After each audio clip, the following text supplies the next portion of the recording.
ओम शांति। ओम शांति। ओम शांति। आज अव्यक्त बाप दादा मुरली है। रिवाइज डेट है 24 मार्च 2009 का चला हुआ है। 24 मार्च 2009 और आज चल रहा है 15 मार्च 2026। कितना साल हो गया ना? 15 साल हो गया। 15 साल नहीं, और 11 साल हो गया। नहीं, हाँ 15 साल हो गया। आज बाबा कह रहे हैं बाप दादा द्वारा मिले हुए खजानों को स्वयं में समाकर कार्य में लगाओ। दादा द्वारा जो खजाना मिल रहा है उसको अपने अंदर समाना है। कहाँ पर समाएंगे? बाप दादा के खजानों को कहाँ समाना है? संस्कारों में, है ना? संस्कारों में समाना है और उसके बाद उसको कार्य में लगाना है। अनुभव की अथॉरिटी बनो।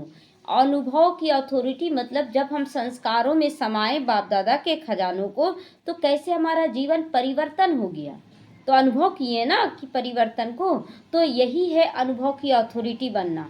तो जैसे जैसे हम बाबा के खजानों को समाएंगे हमारा जीवन परिवर्तन होगा और वही अनुभव की अथॉरिटी बनकर हमें दूसरों को भी निकालना है। तो आज बाप दादा आज चारों ओर के सभी खजाने जमा करने वाले संपन्न बच्चों को बाप दादा देख रहे हैं।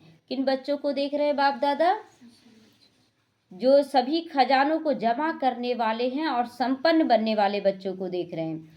साथ साथ हर एक बच्चे ने कहाँ तक सभी खजाने जमा किए हैं उसकी रिजल्ट भी बाबा देख रहे। कौन कौन बच्चा कितना जमा किया है बाबा उसको भी देख रहे हैं। कहाँ तक जमा किए उसकी रिजल्ट देख रहे। खजाने तो बाप दादा द्वारा बहुत अविनाशी प्राप्त हुए, है ना? बहुत ज़्यादा प्राप्त हुए। कब से मुरली बाबा चला रहा ना, बहुत खजाना दिया है, अविनाशी प्राप्त हुए हैं।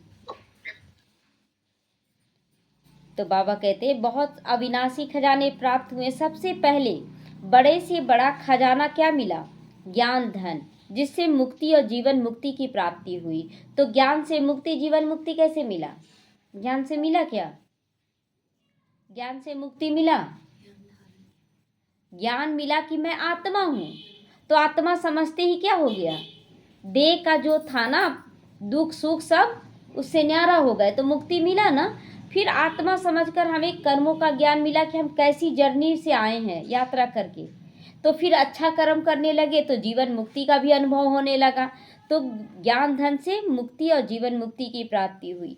पुराने देह पुरानी दुनिया से मुक्त जीवन मुक्त स्थिति और मुक्ति धाम में जाने की सभी बच्चों को प्राप्त हुई। साथ में एक ज्ञान का खजाना नहीं लेकिन योग का भी खजाना मिला, जिससे सर्व शक्तियों की प्राप्ति हुई। फिर जैसे ज्ञान मिला तो हम जो देहधारियों के पीछे भाग रहे थे, वो मुझे सहयोग करे, वो दे दे, उससे फिर योग हटाए और परम पिता परमात्मा से योग लगाए, तो फिर सारी शक्तियां भी प्राप्त होने लगी। भिखारीपना यहाँ नहीं है, यहाँ अधिकारीपना हो जाता है। तो बाबा कहते हैं कि देखो योग से क्या मिला? शक्ति मिली। क्योंकि योग जो गलत गलत जगहों में लग रहा था ना, देह में लग रहा था, देहधारियों से लग रहा था, दुनिया में लग रहा था, उससे योग निकाल कर बाबा ज्ञान दिया और हमारा योग परमपिता परमात्मा से लगने लगा। तो उनसे सारी शक्तियाँ मिलने लगी, सर्व शक्तियों की प्राप्ति होने लगी। साथ साथ अब देखिए ज्ञान योग धारणा सेवा चारों का महत्व बाबा आज बता रहा है। अब है धारणा। धारणा करने का खजाना, जिससे सभी गुणों की प्राप्ति हुई। जैसे जैसे धारण करने लगे बाबा के ज्ञान को, बाबा के हर श्रीमत को धारण करने लगे। अब जैसे कि पहले ना कहीं भी कुछ भी मिलता था खा लेते थे। दूसरा क्या था ना कि अगर मेरे घर कोई आया तो हम खिलाएं, तो उससे भी उम्मीद रख लेते थे कि वो भी खिलाए। ना खिलाए तो उसके लिए सोच लेते थे कि अब हम भी नहीं खिलाएंगे। लेकिन अब क्या है कि कोई भी आया ब्रह्मा भोजन खिलाना है, सेवा करना है। तो गुण धारण हुआ ना। और ये भी मन में भाव नहीं रहा कि हम जाएंगे तो उससे भी सेवा लेंगे। नहीं, हमें किसी से सेवा नहीं लेनी। तो श्रीमत प्रमाण चलने से फिर उसके भी प्यारे बने, हमारे अंदर संतुष्टता का भी भाव आया, तो बहुत सारा गुण आने लगा। तो इस तरह से बाबा कहते हैं जो श्रीमत पर चलता है, धारणा करता है, वो गुणों को धारण कर लेता है, गुणों की खजानों को प्राप्त करता है। और उसके बाद क्या है, सेवा, साथ साथ सेवा का खजाना, जिससे दुआओं का खजाना भी मिला। हम दूसरों को खिला रहे पिला रहे लेकिन उससे कोई उम्मीद नहीं रख रहे, तो वो तो दिल ही दिल में दुआ तो देगा ना कि नहीं बहुत अच्छा है, बहुत अच्छा है। तो फिर क्या और मिला, खुशी का भी खजाना मिला। क्या क्या खजाना लिखते जाए, है ना। ज्ञान का खजाना, योग से शक्तियों का खजाना, धारणा से गुणों का खजाना, खुशी का खजाना प्राप्त होता है। साथ साथ सबसे बड़े से बड़ा खजाना है वर्तमान संगम युग का। ये जो वरदानी समय है, इस समय थोड़ा भी करेंगे तो प्राप्ति पद्मा गुना होगा। तो ये संगम युग का समय का खजाना भी मिल गया, समय का, क्योंकि सारे कल्प में ये संगम का समय अमूल्य खजाना है। इस संगम के समय का एक एक संकल्प व एक एक घड़ी बहुत अमूल्य है, क्योंकि संगम समय पर ही बाप दादा और बच्चों का मधुर मिलन होता है। और कोई युग में परमात्मा बाप और परमात्मा बच्चों का मिलन नहीं होता है। तो ये भी बहुत बड़ा खजाना है ना। सबसे बड़ा खजाना तो यही है कि संगम युग का ही, कि इसमें आए, भगवान से मिले, सब कुछ मिलने लगा। तो बाप दादा द्वारा सभी खजाने प्राप्त होते। खजाना जमा होने का समय संगम युग ही है, और कोई भी युग में ये सारे खजाने जमा का खाता नहीं होता है। इसी समय में जमा का बैंक स्टार्ट होता है। बाबा कहता है जमा करने की और कोई बैंक ही नहीं है, सिर्फ एक ही संगम युग है, जिसमें जितना खजाना जमा करना चाहो उतना कर सकते हो। इस समय संगम का जो महत्व है वह यही है कि एक जन्म में अनेक जन्मों का खजाना अभी जमा कर सकते हो। और सब जन्म में ना, एक जन्म करेंगे तो दूसरे जन्म में मिल जाएगा, लेकिन यहाँ पर एक जन्म करेंगे तो पूरे कल्प की तैयारी हो जाती है, भरपूर हो जाते हैं। अनेक जन्मों के लिए खजाना जमा कर सकते हो। इसलिए यह छोटे से युग का बहुत महत्व है। और खजाने भी बाप दादा द्वारा सभी बच्चों को प्राप्त होते हो रहे कि नहीं सबको, कि किसी को मिल रहा है किसी को नहीं मिल रहा है, सबको मिल रहा है। अभी देखिए एक सवाल है कि ज्ञान ज्ञान पद और संस्कार, इन तीनों में बड़ा कौन है। ज्ञान पद और संस्कार, ये तीनों में बड़ा कौन है। ज्ञान नहीं मिलेगा तो संस्कार कहाँ से आएगा। ज्ञान ही दीदी। नहीं, ज्ञान तो सबको भी मिल रहा है, सबको, बहुत लोग को ज्ञान मिला। संस्कार, हाँ संस्कार है।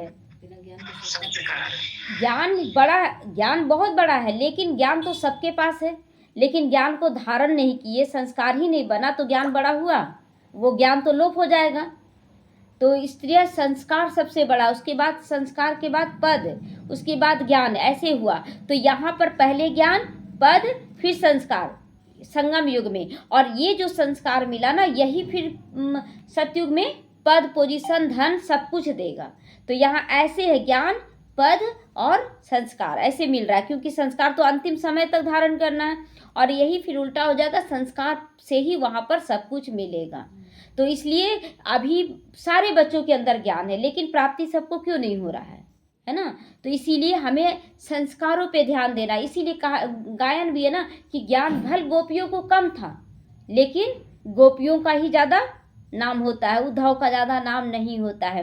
तो इसीलिए बाबा कहते हैं कि और खजाने भी बाप दादा द्वारा सभी बच्चों को प्राप्त होते हैं, बाप सभी को देते हैं, लेकिन खजानों को जमा करने में हर एक बच्चा अपने पुरुषार्थ अनुसार ही करता है। ज्ञान तो सबको मिला, लेकिन पुरुषार्थ अनुसार जो जितना अपने अंदर धारण करता है उतना ऊंचा पद पाता है। तो बाप देने वाला भी एक है, और एक जैसा ही सबको देता है, एक ही समय पर देता है, लेकिन धारण करने में क्या देखा कि बाप ने एक जैसा दिया, लेकिन धारण करने में हर एक का अपना अपना पुरुषार्थ रहा। क्योंकि खजाने को धारण करने के लिए एक तो अपने में पुरुषार्थ से प्रारब्ध बना सकते हैं, दूसरा सदा स्वयं संतुष्ट रहना और सबको संतुष्ट करना। संतुष्टता की विशेषता से जमा का खजाना जमा कर सकते हो। बाबा क्या बोला कि अभी ही वो समय है जिस समय हम ज्ञान को सुन रहे, लेकिन ज्ञान को हम धारण जितना करते हैं तो हमारे अंदर सारा ज्ञान गुण शक्तियाँ खजानों के रूप में अपने अंदर जमा कर होता है। तो जितना हम खुद संतुष्ट रहेंगे, दूसरों को संतुष्ट करेंगे, तो संतुष्टता के खजानों से सदा ही भरपूर रहेंगे। और ये संतुष्टता सदा ही खुशी का आधार है, सदा, कभी कभी का खुशी का आधार नहीं है, सदा ही खुशी का आधार बन जाता है। तो पुरुषार्थ से फिर प्रारब्ध भी बना सकती हूँ। सभी को संतुष्ट करना, तो बाबा कहते हैं फिर संतुष्टता के खजाने को जमा कर सकते हो। और तीसरा, सेवा से, क्योंकि सेवा से सभी आत्माओं को खुशी की प्राप्ति होती है, तो खुशी का खजाना प्राप्त कर सकते हो। अपना पुरुषार्थ और सभी को संतुष्ट करने का पुरुषार्थ, ये तीसरा है सेवा का पुरुषार्थ। देखिए बाबा क्या बोला कि सबको संतुष्ट करना है, सबको लेकर भी चलना। अभी कल एक सीरियल देख रहे थे जिसमें ना ससुर बहुत मतलब बुरा था, ससुर बुरा था, डांटता फटकारता था। इसमें बहुत बड़ा ज्ञान लगा हमको, बहुत अच्छा लगा, इसलिए बता रहे हैं। और पति भी नहीं मानता था पत्नी को, और भाई को क्या बोला ना कि देखते तुम्हारा भाई कितना प्यार करता है तुमसे, सो रात भर ठंडी में बिना कंबल के रहकर दिखाए। तो भाई जो बोला कि ठीक है हम रहेंगे, हम अपनी बहन से बहुत प्यार करते हैं। तो रह गया, तो सब देखने के लिए भी गया कि सच में रहा कि झूठ बोला, तो देखा सच में बाहर सोया हुआ है, रह गया।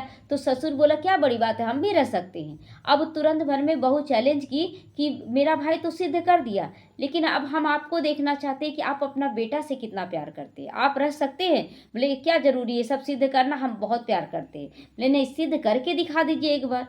तो मान नहीं रहा था, लेकिन फिर माना, और उसके बाद बिना कंबल के बाहर रहा। तो रहा तो उसके अंदर में ये भी लगने लगा पत्नी को कि कहीं पति हमसे दूर ना हो जाए, ऐसा शर्त रख दिए। लेकिन फिर सोच ली कि नहीं, देखते हैं क्या होता है।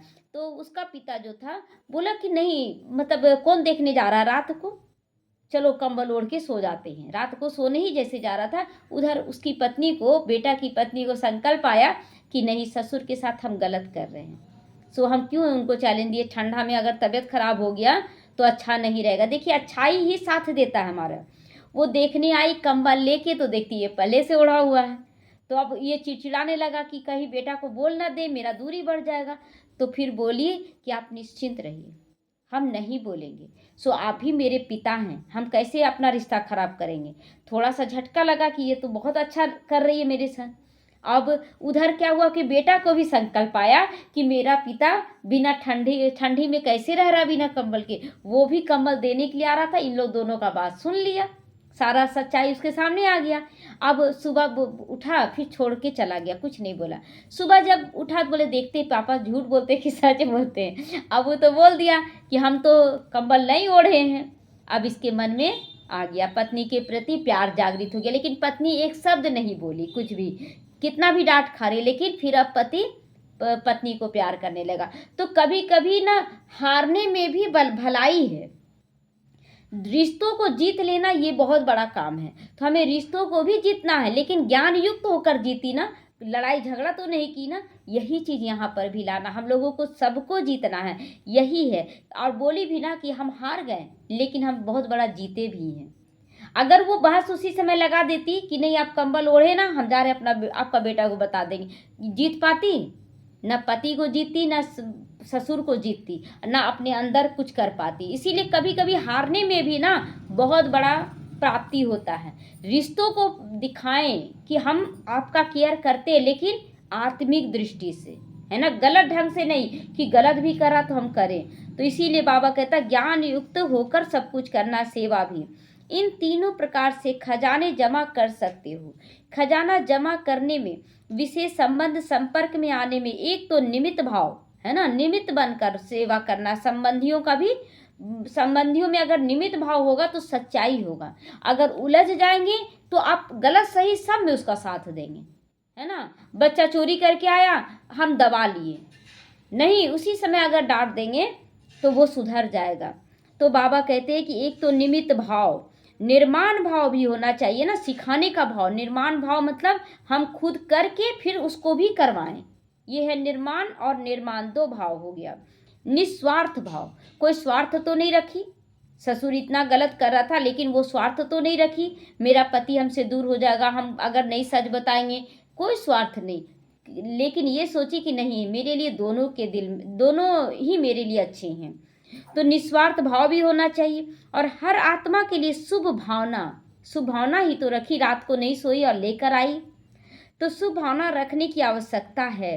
अगर सेवा में व संबंध संपर्क में ये सब है तो पुण्य का खाता, दुआओं का खाता, सब कुछ बहुत सहज जमा कर सकते हो। ये सारा कुछ प्रैक्टिकल हम लोगों को बाबा करवाना चाह रहा है, केवल थ्योरिकल नहीं कि हम पढ़ लिए, ज्ञान सुना दिए, हम बहुत महान बन गए। पोथी पढ़ी पढ़ी जग मुआ, पंडित भयो ना कोई, 2.5 अक्षर प्रेम का पढ़े सो पंडित होई, है ना।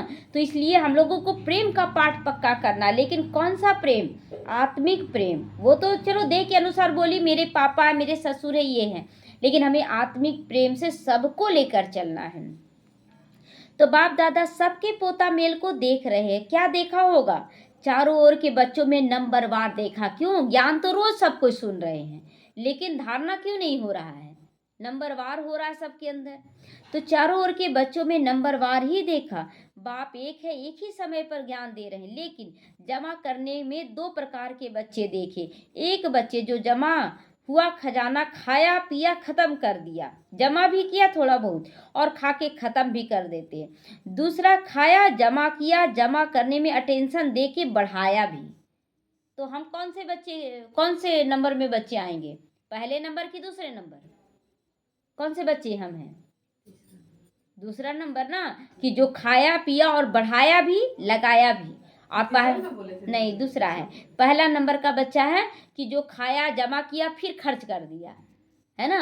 तो पहला नंबर नहीं बनना है। तो दूसरा खाया खत्म कर दिया, दूसरा खाया जमा किया, जमा करने में अटेंशन देके बढ़ाया भी। तो खजाने बढ़ाने का साधन क्या है? बढ़ाने का साधन है जो खजाने मिले हैं वह समय पर जो परिस्थिति आती है उस परिस्थिति के अनुसार कार्य में लगाना है। ज्ञान को भी लगाने का जगह जगह है ना, कि कहाँ लगाना है, कहाँ क्या करना है। ये तो जो लड़की थी ना, उसका कोई भाई था ना, वो पढ़ा लिखा था, वो बताता था ऐसे करो ऐसे करो, लेकिन क्या समय पर वो भाई रहा? जिस समय कंबल उड़ाने का या सच छुपाने का भाव था, उस समय तो भाई नहीं रहा। इसलिए आप बुद्धि को लगाना है कि कहाँ कैसे हमें यूज करना है, कैसे बढ़ाना है। तो जो कार्य में नहीं लगाते तो जमा भी नहीं होता है।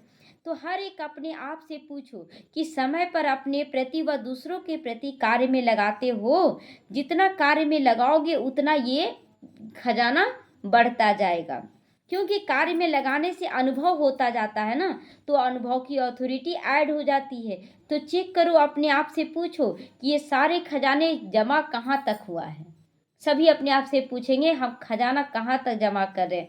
और बढ़ाने का साधन समय पर कार्य में लगाते हैं, अनुभव की अथॉरिटी बढ़ती जाती है। अनुभव की अथॉरिटी क्या है कि जैसे ही हम कोई चीज़ मतलब रिश्तों को बचाने के लिए समय पर ज्ञान को यूज किए, लेकिन युक्ति युक्त की रिश्तों को भी बचाना और ज्ञान को भी यूज करना है, दोनों को कर दिए तो अनुभव होता है उस समय कि सब कुछ ठीक हो जाता है।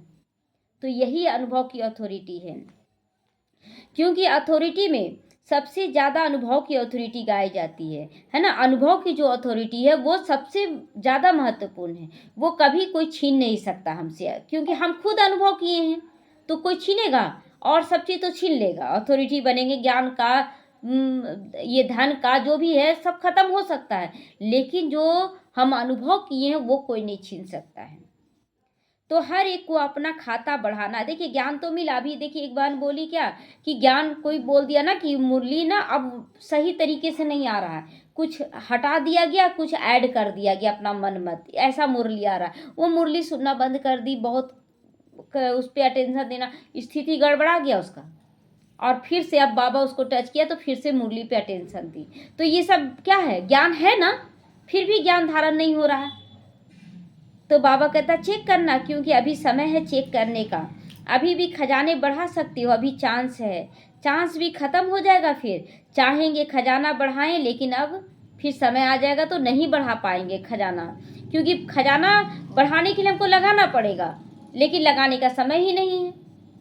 तो बाबा कहते बाप दादा ने देखा कि खजाना मिलता है, खुशी खुशी से अपने में समाने का भी प्रयत्न करते हैं, लेकिन खजाना जब मिलता है, मुरली द्वारा ही खजाने मिलते हैं ना, तो 2 प्रकार के बच्चे, एक सुनने वाले, दूसरा समाने वाले। कौन से बच्चे यहाँ बैठे, सुनने वाले या समाने वाले? समाने वाले बैठे हैं ना, तो कई बच्चे सुन के भी खुश हो जाते हैं, लेकिन सुनना और समाना दोनों में बहुत फर्क है। समाने वाले अनुभवी बनते जाते हैं, क्योंकि समाया हुआ समय पर कार्य में लगाते हैं, खजाने को बढ़ाते हैं। सुनने वाले वर्णन करते हैं कि ज्ञान तो बहुत अच्छा है, लेकिन वो समा नहीं पा रहे, अपने जीवन में धारण नहीं कर पा रहे हैं।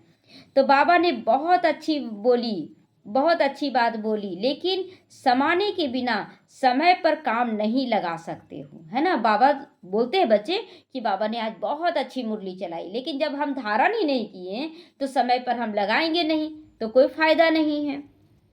तो आप चेक करो, समाने वाले हो, सभी समाने वाले हो।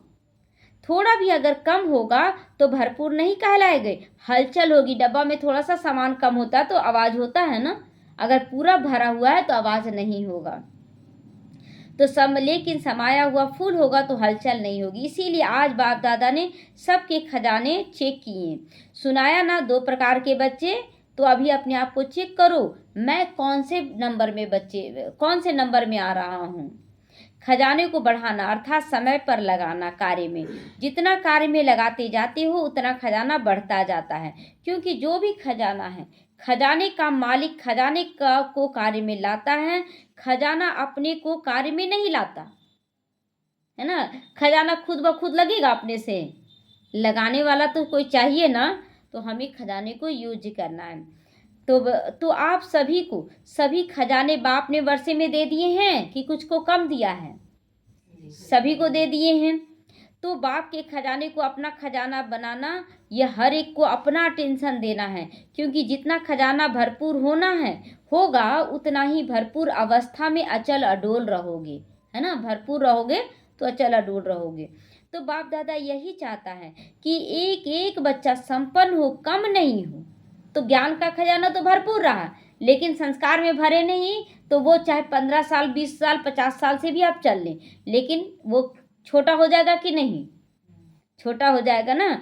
तो बाबा कहते हैं कि यह चांस बाप दादा द्वारा अविनाशी खाता जमा होना, यह सिर्फ अभी हो सकता है। इसीलिए कहा हुआ है ना, अभी नहीं तो कभी नहीं। तो यह संगम के समय के लिए ही गायन है। भविष्य में तो जो जमा किया है उसका फल प्राप्त करेंगे, लेकिन प्राप्ति का समय सिर्फ अभी का है। तो हर एक को अपना खाता देखना है।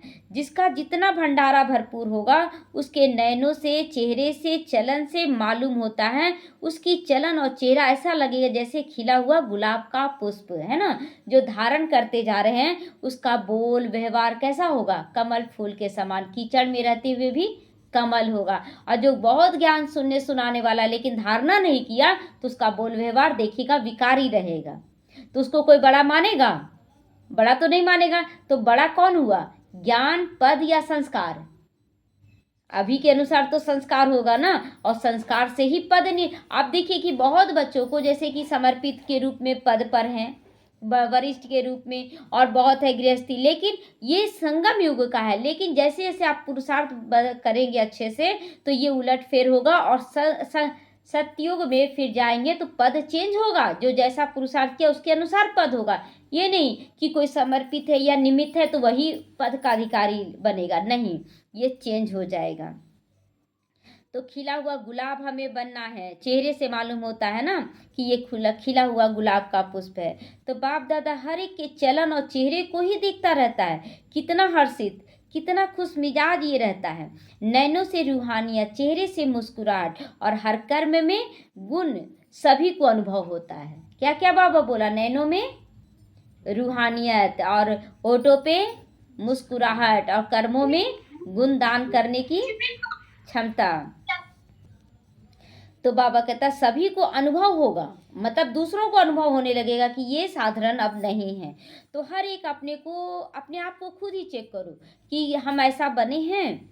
बाप दादा की हर एक बच्चे में यही स्वभावना है कि हर एक बच्चा अनेक आत्माओं को ऐसे खजानों से संपन्न बनावे। बाप दादा यही उम्मीद करता है कि हर एक बनावे। तो हर एक जैसे यहाँ पर निमित्त बने हैं, ठीक है, तो अपने घर परिवार के लिए तो निमित्त बने हैं ना सभी। तो घर परिवार वालों को भी तो बनाना है। ये नहीं कि हमको इससे कोई मतलब नहीं है, इससे कोई मतलब नहीं। अगर हम निमित्त बने तो जितने भी संबंध संपर्क में सबके निमित्त हैं, आप सबको सिखाने के निमित्त हैं।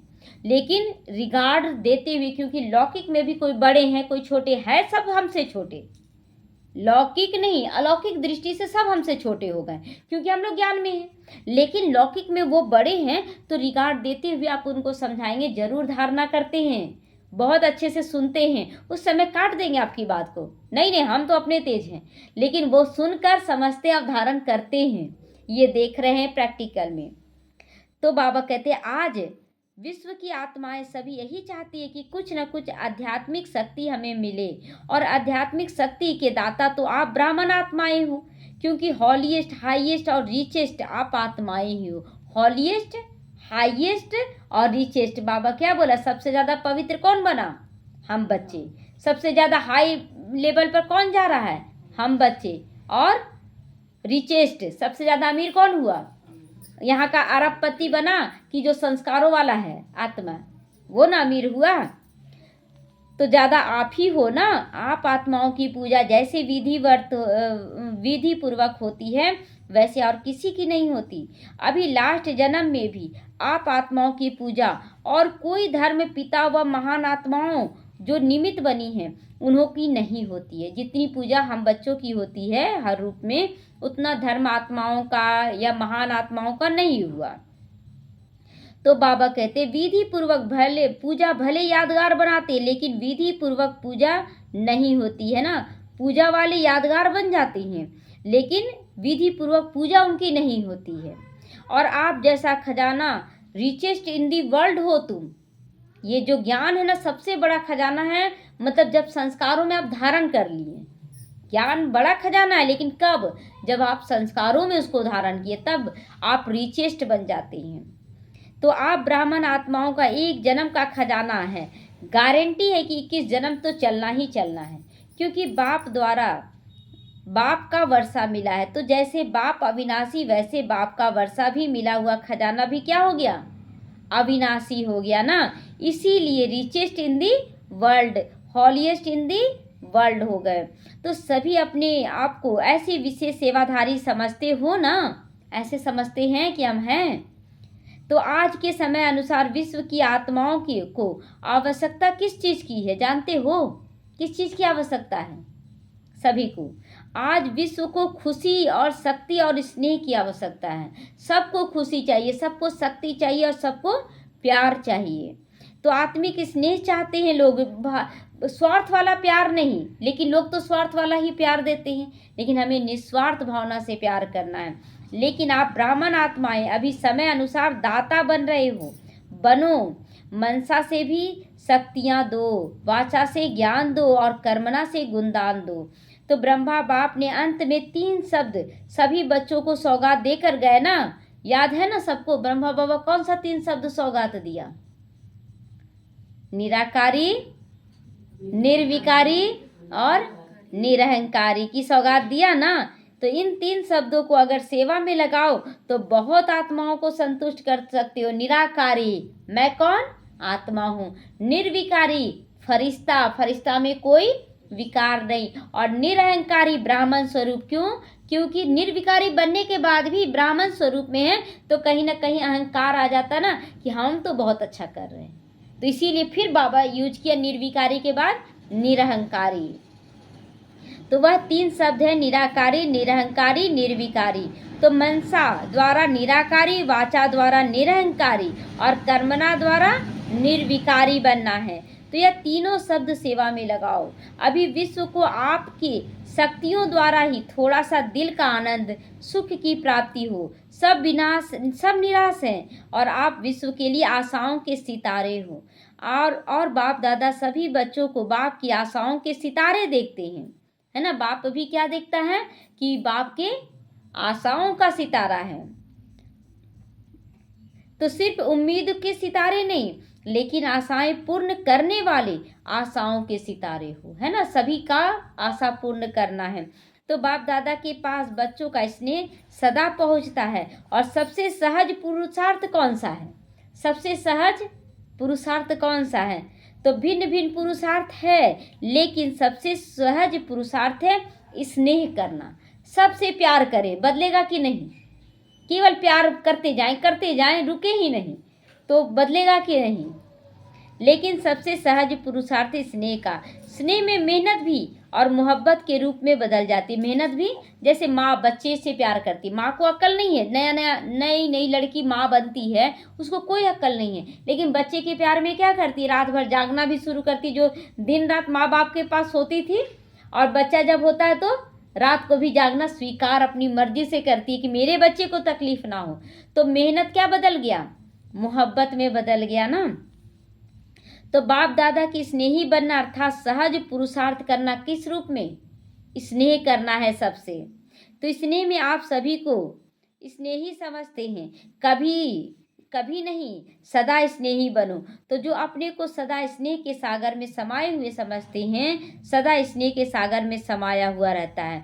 डुबकी लगाने वाले नहीं, समाये हुए रहना, स्नेह के सागर में समाये रहना है। तो जो अपने को ऐसा स्नेह के सागर में समाया हुआ समझते हैं, वो हाथ उठाओ। जो स्नेह में समाये हुए समझते, सदा, जो सदा रहते, वो हाथ उठाएं। सदा सदा बाबा बार बार कह रहा, हाथ तो अच्छा उठाया है। बाप दादा हाथ को देख के खुश हो जाते हैं, क्योंकि हिम्मत तो रखते हैं ना। अगर कुछ कम भी होगा ना, तो याद तो आएगा ना कि हमने हाथ उठाया, क्योंकि बाप दादा का एक एक बच्चे से अति प्यार है। बाबा का प्यार अति है। क्यों? क्योंकि बाप दादा जानते हैं कि यह एक एक आत्मा अनेक बार स्नेही बनी है और अभी भी बनी है। हर कल्प यही आत्मा स्नेही बनेगी, इसलिए बाबा बहुत प्यार करता है। नशा है, खुशी है कि हम ही हर कल्प अधिकारी आत्माएं हैं। नशा है, खुशी है। तो बाप दादा ऐसे अधिकारी आत्माओं को देख दिल की दुआएं दे रहे हैं। सदा अथक बनकर उड़ते चलो, अथक, थकना नहीं है अभी, अथक बनकर उड़ते चलो। कभी भी अगर कोई परिस्थिति आती है तो स्वस्थिति को नीचे ऊपर नहीं करो। स्वस्थिति के आगे परिस्थिति कुछ भी नहीं हो सकती है, कर सकती। अच्छा, पहली बारी कौन आए हैं, वह हाथ उठाओ। बहुत आते हैं ना पहली बारी, हर बार बहुत सारे बच्चे नए नए जा रहे हैं। तो बाप दादा हर एक बच्चे को देख नाज करते हैं, हर एक बच्चे को, वाह मेरे बच्चे, वाह वाह मेरे बच्चे वाह। जैसे आप दिल में गीत गाते हो ना, तो ऑटोमेटिक वाह बाबा वाह निकलता है कि नहीं। मेरा बाबा वाह गाते हैं ना गीत, तो ऐसे ही बाप भी बच्चों के प्रति यही गीत गाते हैं, वाह। हर एक बच्चा वाह, क्योंकि बाप को भी कल्प के बाद आप बच्चे ही मिलते हो और एक एक विश्व के आगे महान बनते हो, है ना। बाबा को पूरा विश्वास है कि यही बच्चा हर कल्प में मिलेगा और यही बच्चा महान भी बनता है। तो बाप भी गीत गाते हैं, वाह बच्चे वाह, वाह वाह हो गया ना दोनों तरफ से, वाह वाह। तो बच्चे हो ना, तो वाह बच्चे वाह, हाथ उठाओ फिर से सब वाह वाह के लिए, है ना, वाह वाह। तो सदा यही याद रखो, हम वाह वाह बच्चे हैं, चाहे पुरुषार्थी ही हैं, लेकिन है तो वाह वाह वाले बच्चे ना, कल्प कल्प आएंगे। तो वाह वाह वाले बच्चे वाह, बच्चे बाप के वाह वाह, बच्चे बाप के साथ ही चलेंगे, रह तो नहीं जाएंगे ना यहाँ पर, रह तो नहीं जाएंगे। बाप तो कहते हैं कि हर एक बच्चे को स्नेह की गोदी में साथ ले जाएं। बाप तो चाहते हैं कि सबको स्नेह की गोदी में साथ ले जाएं। तो तैयार हो सब बाबा की गोद में जाने के लिए? तैयार है सभी कि मोह रोक देगा? मोह रोकेगा नहीं ना। तो रास्ते में रुक तो नहीं जाओगे ना, जैसे ही बाबा बोला आ जाओ, बेटा उधर बोले नहीं जाओ अभी, तो पति बोला नहीं जाओ अभी, नहीं रुकना है ना। तो रास्ते में रुक तो नहीं जाओगे ना, ये रास्ते हैं, रुक तो नहीं जाओगे ना, साथ चलेंगे, क्योंकि वायदा है, वायदा तो निभाने वाले हो ना सभी। अच्छा, अभी बाप दादा यही चाहते कि फरिश्ता रूप अपना इमर्ज करो, चलते फिरते फरिश्ता ड्रेस वाले अनुभव कराओ सबको। मतलब कैसे एक जगह जगह चल रहे, कोई आत्मा दुखी है तो हम फरिश्ता रहेंगे तभी तो तुरंत रुक जाएंगे। ये नहीं कि हमको काम बहुत ज़्यादा, आज हमको टाइम नहीं है, वहाँ तुरंत रुकेंगे, पहले उससे पूछेंगे, उसका आंसू पोछेंगे क्या हुआ, क्योंकि हम सबके लिए फरिश्ता है, कोई अनजान मेरे लिए नहीं है। तो ऐसा स्वरूप इमर्ज करो, चलते फिरते फरिश्ते ड्रेस वाले अनुभव करवाओ। बाप दादा ने ड्रिल सुनाई ना, वस्त्र बदली करने की आदत तो है ना, तुरंत कितना बार वस्त्र बदली करते हैं। तो यहाँ भी तुरंत, मतलब करने जा रहे हैं, बहुत ज़रूरी काम है घर में, लेकिन तुरंत हम रुक जाएं अगर कोई को ज़रूरत है फरिश्ते का ड्रेस पहन ले तुरंत। तो जैसे शरीर की ड्रेस बदली करते हो ऐसे ही आत्मा का स्वरूप फरिश्ता बार बार अनुभव करो। फरिश्ता की ड्रेस पसंद है सबको? पसंद है? तो फरिश्ते का ड्रेस मतलब लाइट की ड्रेस, लाइट रहना है ना, हल्के रहना। फरिश्ते की ड्रेस पसंद है ना? जैसे ब्रह्मा बाप अव्यक्त फरिश्ता के रूप में वतन में बैठे हैं, ऐसे बाप समान आप सब भी चलते फिरते फरिश्ते रूप में अनुभव करो, क्योंकि फरिश्ता रूप होगा तभी तो देवता बनोगे ना। देने वाले कब बनोगे? जब फरिश्ता रूप रहेगा। तो जैसे बाप के 3 रूप याद करते रहते हो ना, कौन सा? बाप, शिक्षक और सतगुरु। तो ऐसे अपने भी 3 रूप याद करो। ब्राह्मण सो फरिश्ता और फरिश्ता सो देवता का स्वरूप याद करो। यह 3 रूप पक्के हैं सबके कि कभी कभी कच्चे हो जाते हैं, है ना। हमेशा पक्के रहना है। कभी ब्राह्मण की ड्रेस पहनो तो कभी फरिश्ते की, कभी देवता की। इस तीनों रूपों में स्वतः ही त्रिकालदर्शी की सीट में बैठ साक्षी होकर के कार्य करते रहोगे। तो सभी से बाप दादा यही चाहते हैं कि सदा बाप के साथ रहो, अकेले कभी नहीं हो रहो, कभी नहीं अकेले रहना। साथ रहेंगे तो साथ चलेंगे।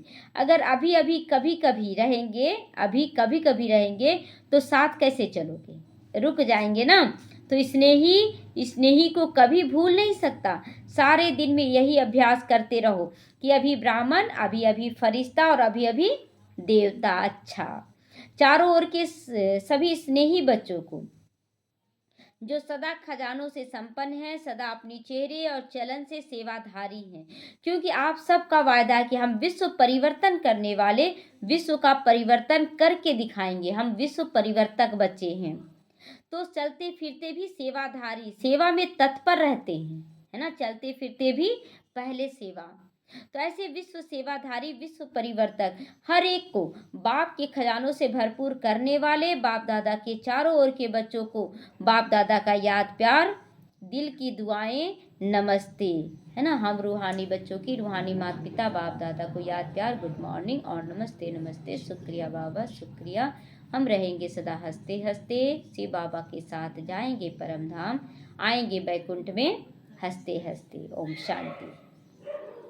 आज का वरदान है, मास्टर त्रिकालदर्शी बनकर हर कर्म युक्ति युक्त करने वाले कर्म बंधन मुक्त बनो, है ना। जो आज उदाहरण दिए उसमें ये सारा कुछ आ गया कि नहीं, कि मास्टर त्रिकालदर्शी बनकर की, दूसरा क्या, कर्म युक्ति युक्त भी की और फिर कर्म बंधन मुक्त होकर भी की। तो इसी तरह हमें भी सब जगह समझना है, क्योंकि इन टाइम पे कोई नहीं आएगा। उस समय आपको खुद ही बुद्धि लगाना होगा कि हम कैसे चलें। तो जो भी संकल्प बोल व कर्म करते हो मास्टर त्रिकालदर्शी बनकर करो, तो कोई भी कर्म व्यर्थ व अनर्थ नहीं हो सकता। त्रिकालदर्शी अर्थात साक्षीपन की स्थिति में रहकर स्थित होकर कर्मों की गुह्य गति को जानकर इन कर्मेंद्रियों द्वारा कर्म कराओ तो कभी भी कर्म के बंधन में भी नहीं बंधोगी। हर कर्म करते कर्म बंधन से मुक्त कर्मातीत स्थिति का अनुभव करते रहोगे। स्लोगन है, जिनके पास हद की इच्छाओं की अविद्या है, हद की इच्छाओं की अविद्या मतलब कोई ज्ञान ही नहीं है कि क्या चाहिए हमको, ऐसी स्थिति जब बन जाएगी तो वही महान संपत्तिवान है। अगर यहाँ पर इच्छा हम रख रहे हैं तो बाबा कहते वो महान संपत्तिवान नहीं बन पाएंगे। इसलिए अविद्या हो जाए, केवल क्या चले, प्राप्तियाँ अविनाशी रूप से। क्या चाहते हैं कि बाबा बहुत ज्ञान लें, ज्ञान का खजानों से भरपूर रहें, खुशी के खजानों अविनाशी चीज़ों से भरपूर रहें, बाकी विनाशी चीज़ों की इच्छा मात्रम अविद्या हो। अव्यक्त इशारे, निश्चय के फाउंडेशन को मजबूत कर सदा निर्भय और निश्चिंत रहो। जैसे पहरे वाला चौकीदार अगर शस्त्रधारी होता है तो उसको निश्चय है कि मेरा शस्त्र दुश्मन को भगाने वाला है, हार खिलाने वाला है, तो वह कितना समय निर्भय होकर के चलता है ना। तो आपके पास भी तो सभी शक्तियाँ रूपी शस्त्र सदा साथ है। सिर्फ आह्वान करो अर्थात मालिक बनकर ऑर्डर करो तो सफलता सदा हुई पड़ी है। सफलता कैसे हो रही है? जब निश्चय बुद्धि से ऑर्डर करते हैं। एकदम जब अंदर से थोड़ा सा हलचल रहेगा, पता नहीं हम कर तो रहे, गलत तो ना हो जाएगा, जैसे वो क्या बोली वो कि आज हम हार कर भी हम जीत गए हैं। तो इसी तरह हमें पूरा निश्चय होना चाहिए कि हम त्रिकालदर्शी बनकर कर्म करें और जीत करके दिखाएं। ओम शांति।